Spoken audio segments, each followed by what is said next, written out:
ഞാൻ ഒരമ്മയാകാൻ പോകുന്നു. ഇന്ന് ഗർഭവതികളായ സ്ത്രീകൾ തങ്ങളുടെ സോഷ്യൽ മീഡിയയിൽ പങ്കുവെക്കുന്ന ഒരു സ്റ്റീരിയോ ടൈപ്പ് വാക്കാണിത്. അതിൽ നിന്നെല്ലാം വ്യത്യസ്തമായി ഒരു യുവതി താൻ ഒരമ്മയാകാൻ പോകുന്ന സന്തോഷ വാർത്ത ബന്ധുക്കളെ അറിയിക്കുന്ന ഒരു വീഡിയോയാണ് ഇപ്പോൾ വൈറലാകുന്നത്. ക്രിസ്റ്റി ആൻഡേഴ്സൺ എന്നാണ് യുവതിയുടെ പേര്. ക്രിസ്റ്റി ഈ വിവരം ബന്ധുക്കളെ അറിയിച്ചപ്പോൾ ക്രിസ്റ്റിയെപ്പോലെ തന്നെ എല്ലാവരും വലിയ സന്തോഷത്താൽ നിറഞ്ഞതിന് പിന്നിൽ ഒരു സംഭവമുണ്ട്.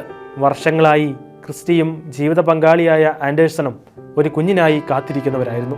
വിശുദ്ധ യൗസേപ്പ് പിതാവിനോട് മാധ്യസ്ഥം യാചിച്ച് 9 ദിവസത്തെ നൊവേന ചൊല്ലിയതിൻ്റെ ഫലമായാണ് ഈ അനുഗ്രഹം ലഭിച്ചതെന്നും ഇവർ പൂർണ്ണമായും വിശ്വസിക്കുന്നുണ്ട്. ആദ്യം ക്രിസ്റ്റി ഈ വിവരം പങ്കുവെക്കുന്നത് ഒരു ഫ്രാൻസിസ്കൻ സന്യാസിനിയായ തൻ്റെ ഇരട്ട സഹോദരിയോടാണ്. റിസൾട്ട് കണ്ട സഹോദരി ക്രിസ്റ്റിയെ സന്തോഷത്തോടെ ആലിംഗനം ചെയ്യുന്നതും ദൃശ്യങ്ങളിൽ കാണാം. തുടർന്ന് ക്രിസ്റ്റി തൻ്റെ അപ്പനും അമ്മയെയും തുടർന്ന് ഭർത്താവിനെയും വിവരം അറിയിക്കുന്നതും അവരും വലിയ സന്തോഷം പ്രകടിപ്പിക്കുന്നതും വീഡിയോയിൽ ഉൾപ്പെടുത്തിയിട്ടുണ്ട്. ഇതിലെന്ത് പുതുമയാണ് ഉള്ളതെന്ന് ചോദിച്ചാൽ ഒരേ ഒരു ഉത്തരമാണ് നൽകാനുള്ളത്. ആ കുടുംബത്തിൻ്റെ വിശ്വാസമാണ് ഈ വീഡിയോയിലെ പുതുമ.